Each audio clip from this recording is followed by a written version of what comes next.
Assalamu alaikum. My name is Muhammad Tariq Parvez. I will guide you in 4 practicals of this course. Firstly, I will tell you how phylogenetic tree is created using Mega11. In my second lab, I will guide you how to analyze a phylogenetic tree. My third and fourth practicals will be on obtaining and analyzing protein structures using PDB. So let's start practical of generating phylogenetic tree. After completing this practical, you should be able to open or load DNA and protein sequences to align these sequences, and then open DNA और protein alignment जो कि आप पहले वाले step में generate कर चुके होंगे, सेव कर ली होगी, and then finally you should be able to generate phylogenetic tree. So open Mega on your system.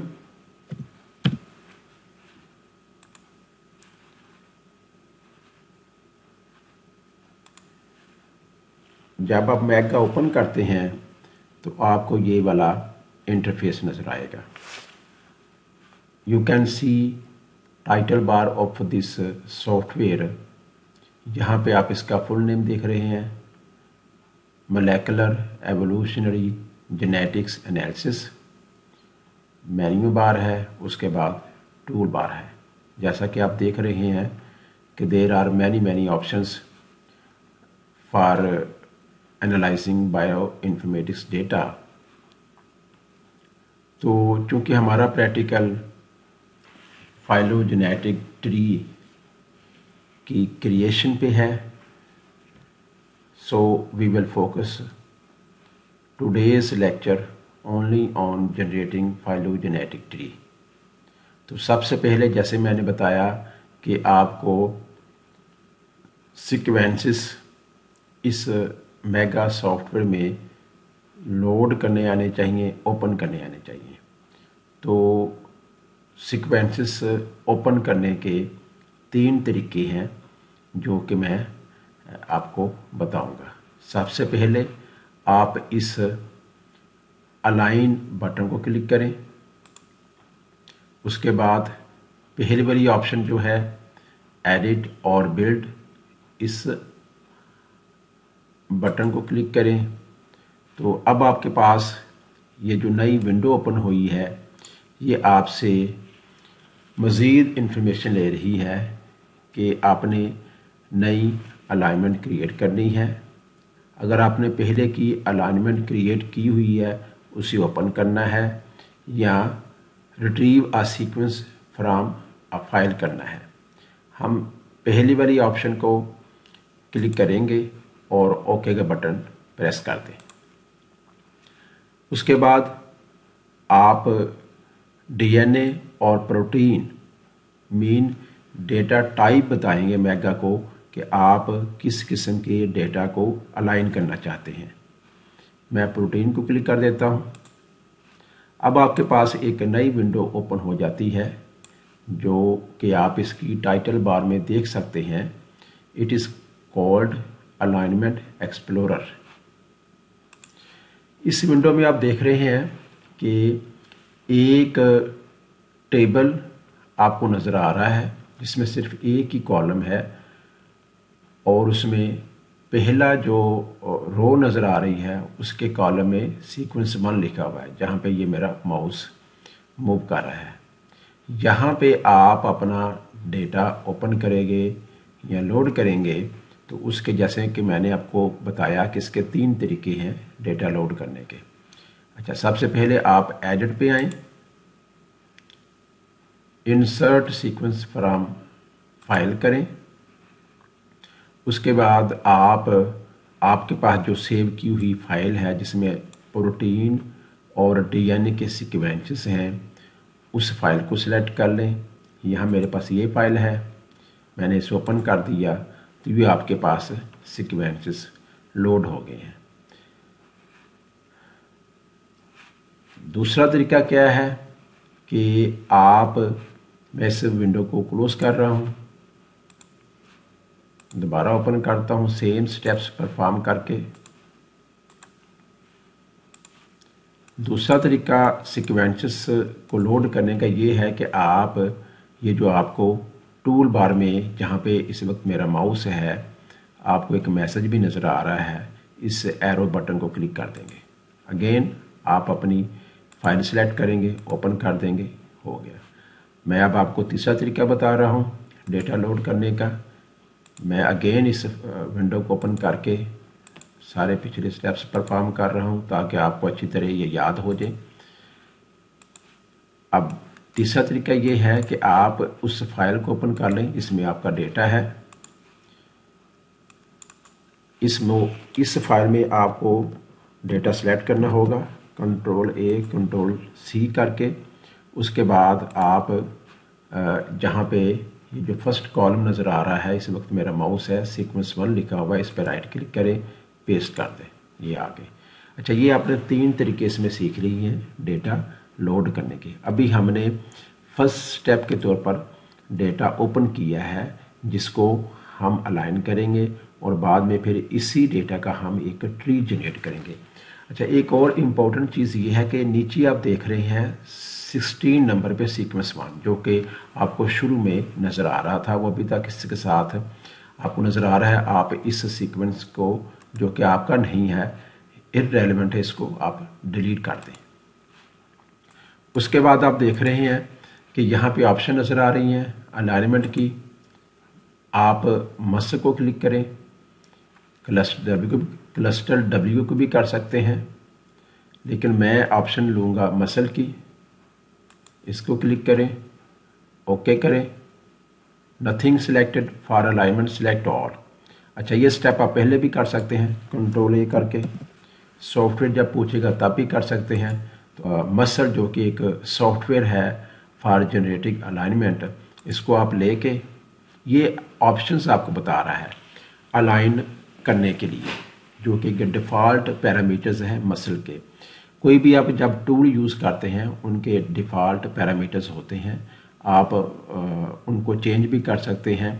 Usually same रखे जाते हैं, आप भी सेम कर दें। अगर आपको इनके बारे में आई होप कि आपने कोई पहले लेक्चर सुना होगा, पढ़ा होगा, नहीं तो सुन लें, नेट से देख लें। Otherwise you can also post your query on MDB। तो आप वहाँ पे ये इसकी कोई आपके जहन में कोई क्वेश्चन आता है, कोई क्वेरी है, तो वहाँ पोस्ट कर दें MDB पे, ओके का बटन क्लिक कर दें, तो ये अब आपके पास डेटा अलाइन हो गया है। इसकी एक जो निशानी क्या है कि डेटा लाइन हो गया है, आप यहाँ देख रहे हैं डैशेस। ये शुरू में कुछ डैशेस नज़र आ रही हैं, हो सकता है दरमियान में भी किसी जगह पे हों, और अब एंड पे भी आप देख रहे हैं। तो इसको आप देख के अंदाज़ा कर सकते हैं कि this is an alignment file. ये डैशेस को हम टेक्निकली गैप्स कहते हैं। अच्छा, ये एक फर्स्ट स्टेप था कि हमने डेटा लोड किया और उसके बाद हमने इसको अलाइन कर लिया, जो कि अब नेक्स्ट एक इम्पोर्टेंट काम है, वो है इस अलाइनमेंट को सेव करने का मेगा फॉर्मेट में। तो आप इस डेटा को क्लिक करें, उसके बाद एक्सपोर्ट अलाइनमेंट पे आ जाएं, मेगा फॉर्मेट सिलेक्ट करें। आप कोई भी नाम दे दें, मैं इसमें SS2 दे देता हूँ, सेव कर दी, SS2 कर दें अगेन। ये आपकी अलाइनमेंट सेव हो गई है। अब हम थर्ड जो हमारा इस प्रैक्टिकल का एक पार्ट है वो है ट्री जनरेट करना। ये एक उसके इनिशियल स्टेप्स थे जो कि लाजमी हमने करने होते हैं, या तो हमारे पास अलाइनमेंट हो या फिर हमें इस मेगा सॉफ्टवेयर में अलाइनमेंट करने की ऑप्शन मौजूद है। तो हमने ये सारा डेटा लोड किया। लोड करने के मैंने आपको 3 तरीके बताए। लोड करने के बाद हमने अलाइनमेंट जनरेट की, मस्टर टूल यूज़ किया, उसके बाद फिर हमने इस अलाइनमेंट को सेव कर दिया। अब आप इस विंडो को, जो कि अलाइनमेंट एक्सप्लोरर विंडो है, इसको आप क्लोज कर दें। अब आप जाएंगे इस टूल बार को देखें, यहाँ पे आपको फिलोजनी ये एक ऑप्शन नज़र आ रही है। This allows us to generate phylogenetic tree using some options. For example, you can create using maximum likelihood method, neighbor joining and so on. मैं इस प्रैक्टिकल में पहली बार ये ऑप्शन ले रहा हूँ। आप सारी की सारी ट्राई कर सकते हैं। आप इस पहली ऑप्शन को क्लिक करेंगे तो ये आपसे मेगा फाइल पूछेगा। अभी हमने जो मेगा फाइल सेव की थी वो थी SS2। इसको ओपन करें। ठीक है जी। अब उसने आपका ये डेटा एक्सेप्ट कर लिया। अगर इस डेटा में कोई मसला होता, कोई प्रॉब्लम होता, तो ये आपको कोई एरर शो करता। जैसे कि आपने अलाइनमेंट जनरेट करते वक्त एक विंडो देखी थी जो कि आपको मसल की जो थे डिफ़ॉल्ट पैरामीटर्स वो दिखा रही थी विंडो। इसी तरह ही यहाँ पे भी आपके पास एक विंडो ओपन हुई है जो कि आपको डिफ़ॉल्ट पैरामीटर्स दिखा रही है। आप इनको चेंज भी कर सकते हैं। आपने मैक्सिमम लाइकलीहुड का मेथड सेलेक्ट किया था, वो नज़र आ रहा है। उसके बाद ये एक इम्पोर्टेंट चीज़ है इसमें पूरी विंडो में, जो कि मैं आपको थोड़ा सा डिस्कस करना चाहूँगा, वो है बूटस्ट्रैप मेथड। ये एक स्टैटिस्टिकल मेथड है जो कि आपके काम का कॉन्फिडेंस लेवल बढ़ाता है। यानी इसकी जितनी ज़्यादा आप वैल्यू करते जाते हैं वो काम उतना ही कहने काबिल एतबार हो जाता है। यहाँ पे मैंने सिर्फ नंबर ऑफ बूटस्ट्रैप रेप्लिकेशन सिर्फ 5 दी हैं। लिटरेचर में 1000 आता है। आपने जब अपना थीसिस करना है या किसी रिसर्च वर्क के तौर पे अगर आपको कभी ट्री जनरेट करना पड़े तो मैं आपको 1000 ही रिकमेंड करूँगा। यहाँ पे मैंने 5 सिर्फ इसलिए दिया है कि ये जल्दी से ट्री जनरेट हो जाए और हम अपना प्रैक्टिकल मुकम्मल कर सकें। आप इस यहाँ देख सकते हैं, हम इस वैल्यू को चेंज कर सकते हैं, 100 कर लें, 1000 कर लें। तो मैं यहाँ सिर्फ 5 लेके नेक्स्ट प्रोसीड कर रहा हूँ। आप ओके का बटन क्लिक कर दें। आप देख रहे हैं ये हमारा ट्री जनरेट हो गया है। ठीक है जी। यहाँ पे 2 किस्म के ट्री दिखा रहा है, bootstrap consensus tree, original tree. इस ट्री में क्या कुछ है, इसको हमने एनालाइज क्या करना है, कैसे इंटरप्रेट क्या करना है, बाकी ऑप्शंस क्या हैं, वो हम सेकंड प्रैक्टिकल में इंशाल्लाह सीखेंगे।